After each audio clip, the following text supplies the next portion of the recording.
Okay, shalom everybody. The reason I asked about blindness is because there's a beautiful story in Kiddushin. Most of the people know the first part of the story. Um, it's about the Chachamim who went to somebody to buy a stone that was missing from the breastplate of the high priest. And they met this non-Jewish man in Ashkelon who had it. And when they came to him, he said that his father is sleeping, and the key to the chest is, or the treasure, or the safe, whatever, is under his head, and like he can't bother his sleep. And so they thought that he was just trying to raise the price for it, but he said, honestly, I just can't help you, and they left. And then the Talmud says that a year later, he had a red heifer born in his herd, and when they bought it from him, he said, "I just want the money that I asked for that stone back then." So Rav Yehuda Mar Shmuel's response is, um, this is the story. So I'll post it later in the comments. He says, "I just want the money that I lost." And then Rabbi Hanina says something that it's only Rabbi Hanina who says it, and he says it three other times in the Talmud. ואמר רבי חנינא, מי שאינו מצווה ועושה כך, מצווה ועושה אחת צלחה. If somebody who is not obligated to do something and nevertheless does it, is rewarded with the red heifer and such a reward for the honoring of his father, so much more so somebody who is commanded to do a mitzvah, because Rabbi Hanina says, Gadol mitzvah v'oseh, mimi she'eno mitzvah v'oseh. So the person who is obligated is greater than the person who isn't, and Rav Melamed will explain to us, but let's see part two of this. Rav Yosef and Rav Sheshet were both students in the third generation of the Amoraim, and they were both students of Rav. According to the explanation I did find, not the one that I thought it was they both wanted to become blind because they wanted to practice like Rav, who never ever saw outside of the 4 cubits around him, the 4 amot or 6 feet, whatever. So Rav Yosef says when he was blind, first I would say if someone would tell me that the halacha is in accordance with the opinion of Rabbi Yehuda, who says a blind person is exempt from fulfilling the mitzvot, I would make a festive day for the rabbis, as I am not commanded, and yet I perform the mitzvot, so that would show my love to Hashem, and so I will have a great party.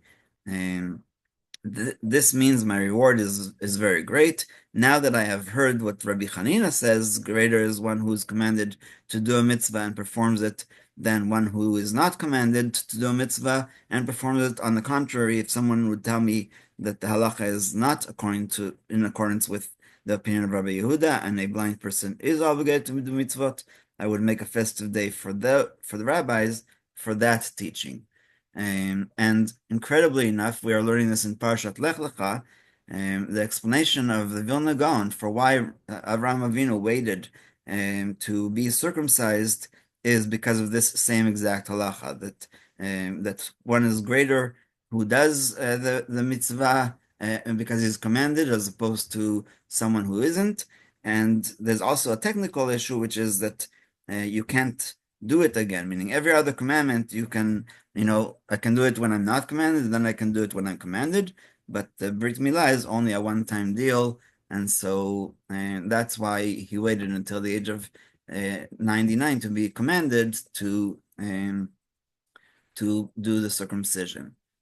How is this all related to women is exactly that question. Meaning, if women is not obligated to do a time-bound mitzvah, then mitzvah says, so what is the reward, and how do we reconciliate this statement of Rabbi Hanina with the practice of women today? So, a woman who wishes to voluntarily fulfill the positive time-bound mitzvot receives reward for doing so, although it is not the same as a man's reward.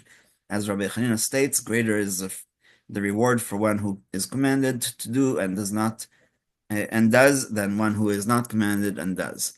Ritva explains that the reason for this is that one who is commanded to perform mitzvah encounters the resistance of his.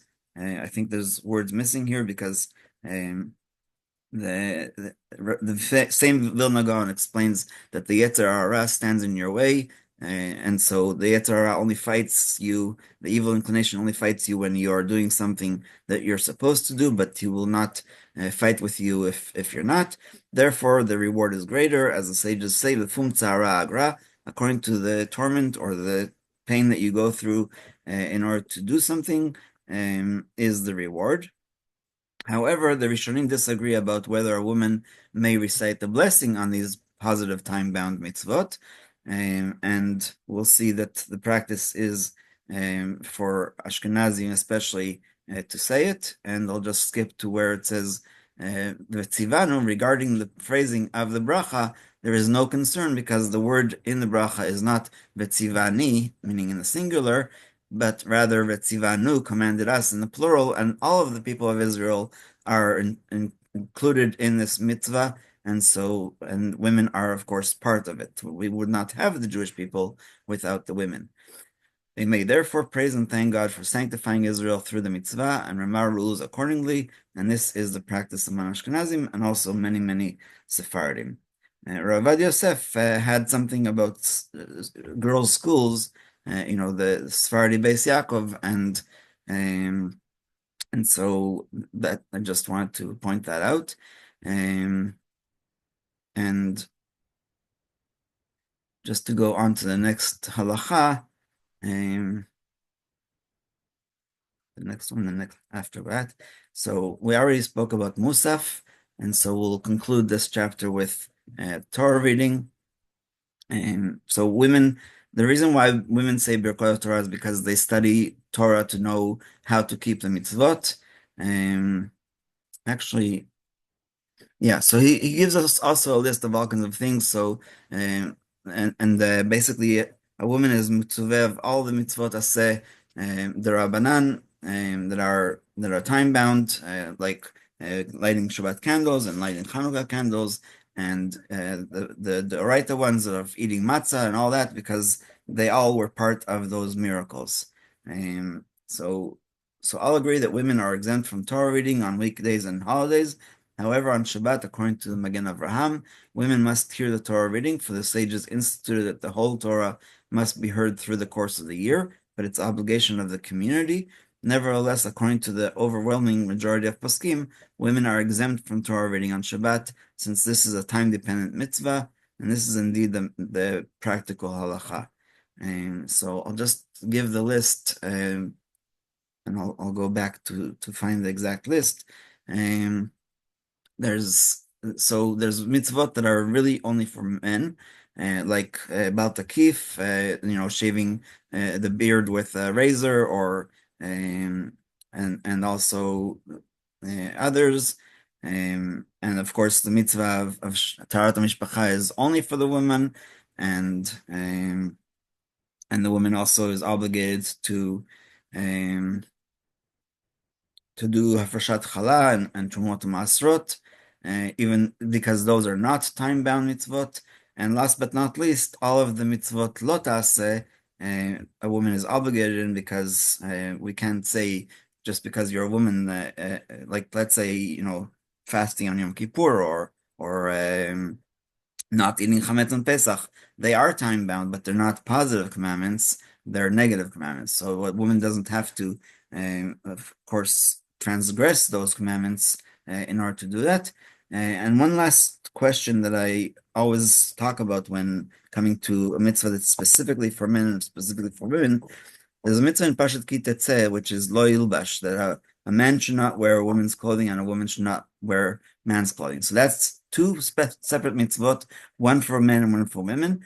And the only leniency that the rabbis have said over the years, well, actually two. One is in case of pikuach nefesh. So Menachem Begin had a few different disguises. One of them was a woman. One of them was a rabbi. He was known as Rabbi Moshe Sassover, which is a name of another Hasidic rabbi, and stuff like that. So if you are in a situation where dressing the other way will save your life, then that is permissible.